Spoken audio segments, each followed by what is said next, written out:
Hi, hello, namaste. Welcome back to Needs of Children.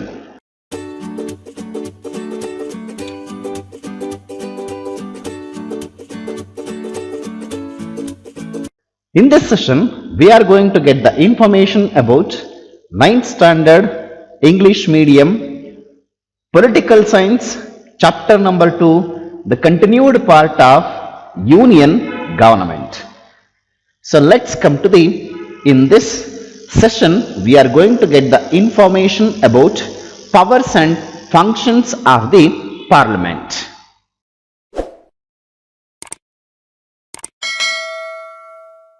Yes, powers and functions of the parliament, among that legislative powers.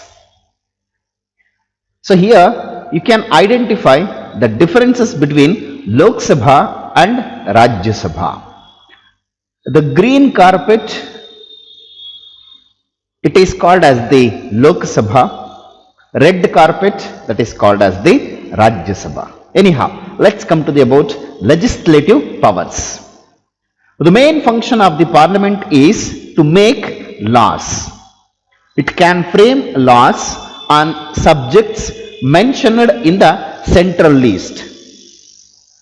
In the previous lesson, you get the information about there will be a federal system of government. That means administrative powers are shared by central and state governments. In that, it is divided the subjects based on central list and state list. In that central list, it has 100 subjects, whereas state list, it has 61 subjects. And here the responsibility of the central list, the central government has to be look over. Whereas state list, it is the responsibility of the state government. And there will be one more list, it is called as concurrent list. That is, both the central government and state government has to be look over that list. There will be 52 subjects in the concurrent list.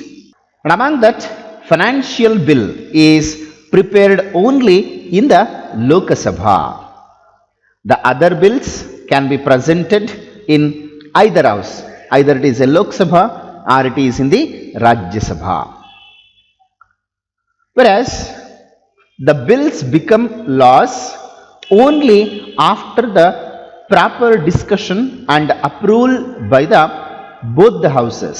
If it is Lok Sabha, the bill presented, then after Rajya Sabha members, they have to accept for that bill with the proper discussion. If it is the bill presented in the Rajya Sabha, then it has to be sent to Lok Sabha for the discussion.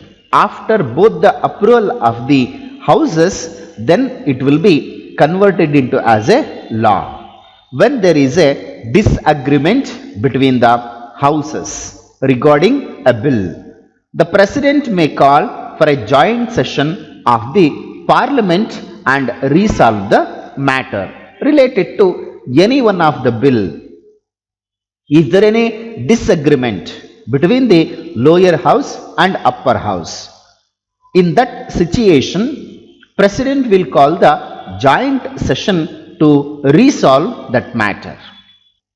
After both the houses pass the bill, it will be forwarded to the president for his approval, after which it becomes a law. After approval of both the houses, Lok Sabha and Rajya Sabha, then it will be sent it to president for his approval. After the approval of president, that bill converted into as a law. These are about the legislative powers. And the next, administrative powers. In a parliamentary system of government, the Prime Minister and his council of ministers form the executive. The union cabinet is accountable to the parliament. I think you have get the information what is the concept of parliamentary form of cabinet. That means the executive is responsible to the legislature at the central as well as state levels. So here the union cabinet is accountable to the parliament. The members of the parliament ask questions which must be answered by ministers, which they got the portfolios. Based on that, those who are members of the parliament related to their portfolios, related to their departments, questions will be asked by the members of the parliament should be answered by the ministers. The council of ministers can be in power only as long as they enjoy the trust of the parliament. Whereas parliament has control over the executive. So these are some of the very important administrative powers of the parliament. And the next, financial power. Related to financial power, Lok Sabha, lower house, exercises total control over the financial matters of the country.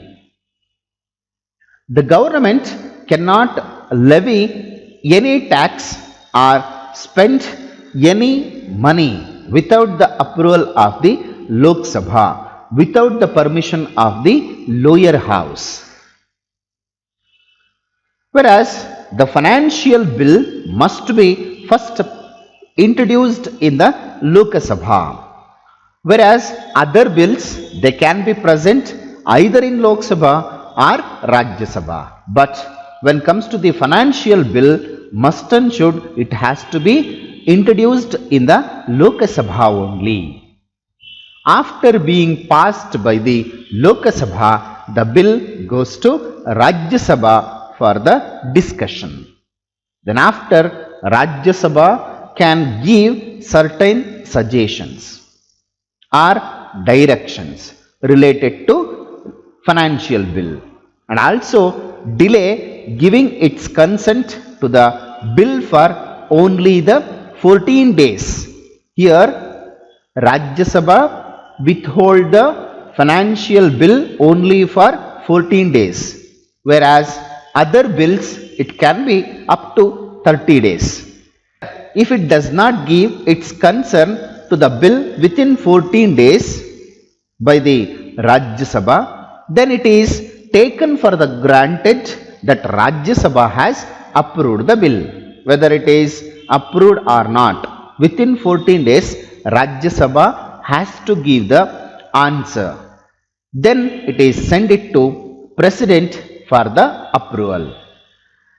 Then after the approval of the President, that financial bill converted into as a financial law.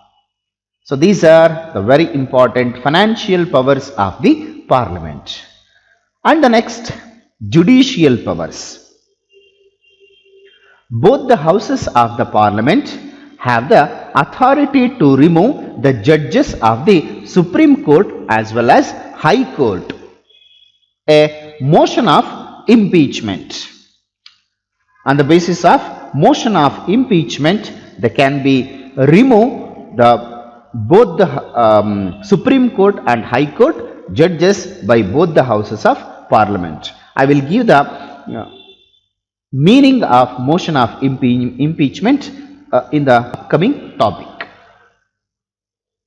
They also have the powers to discuss. The members of the Parliament, they have the powers to discuss the findings of the reports related to judiciary, related to any judiciary matters, they can be discussed. That is also the judicial powers are having by Parliament. So, and the next, power to amend Constitution.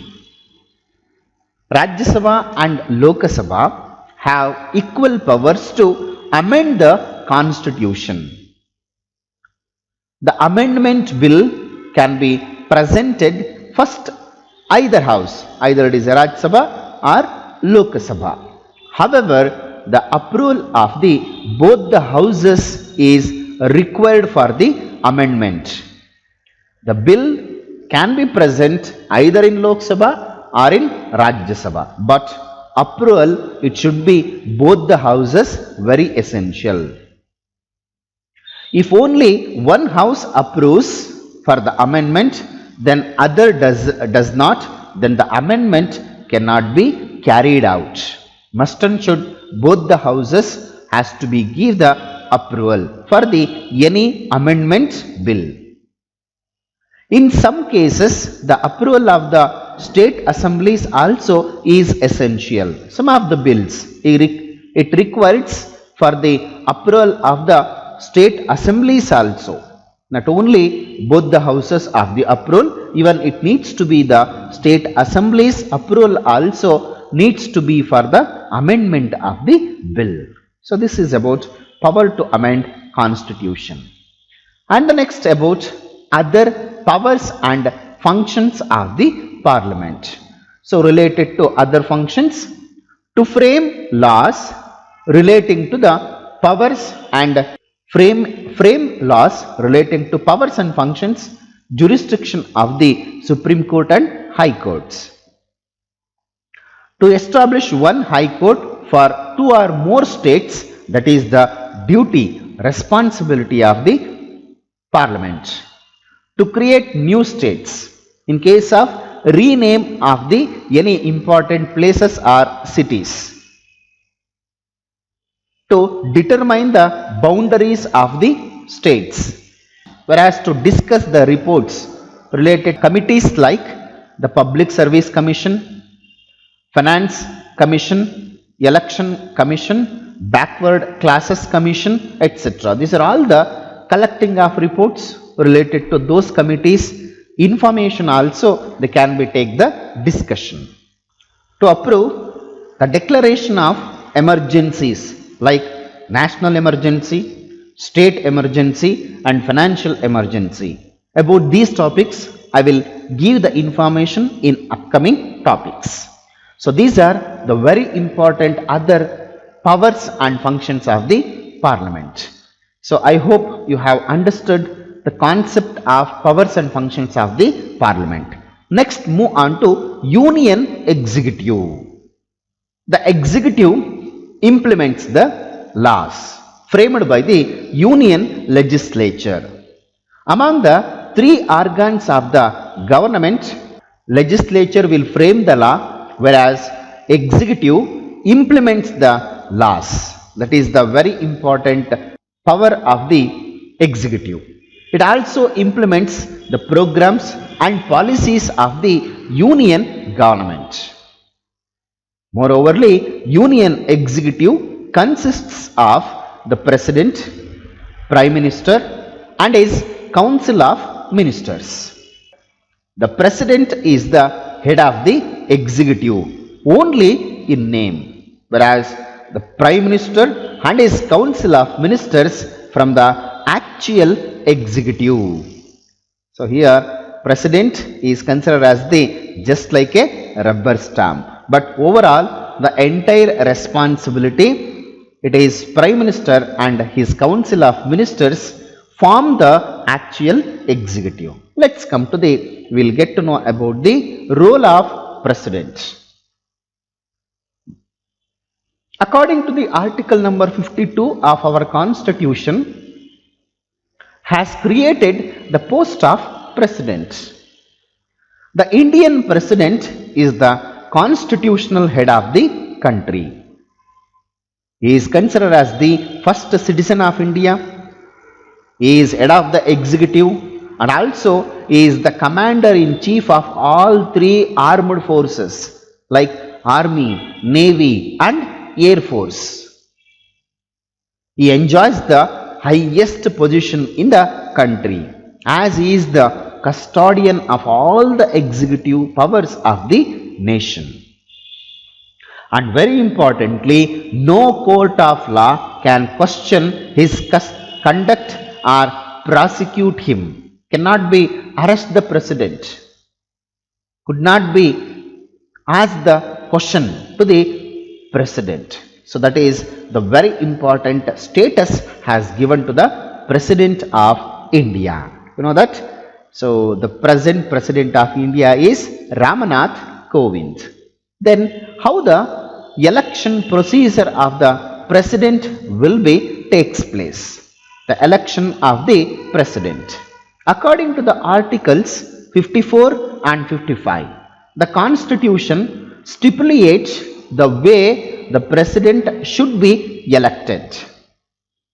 The President is elected by an electoral college of elected members of the both the houses of Parliament, Rajya Sabha and Lok Sabha members, all elected of the legislative assemblies of all the states, like MLA, member of legislative assemblies, MP, member of parliament. So these are all will participate in the president's election. And the Supreme Court judge administrates him the oath of office. His term of office is 5 years. He is eligible for re-election. President is eligible for the re-election. When he goes against the constitution, he can be removed from office by the parliament through a motion of impeachment. So the word of a motion of impeachment, we are get to know that is when parliament has the judicial power. That means both the houses of parliament have the authority to remove the judges of Supreme Court as well as High Court through a motion of impeachment. Even through a motion of impeachment, the president can also remove from the post of the president. Then what is the concept of motion of impeachment? Like the president or a Supreme Court and High Court judges, they are considered as the fundamental part of the parliament and also the protector of the constitution. President has to ensure that no one violates the constitution.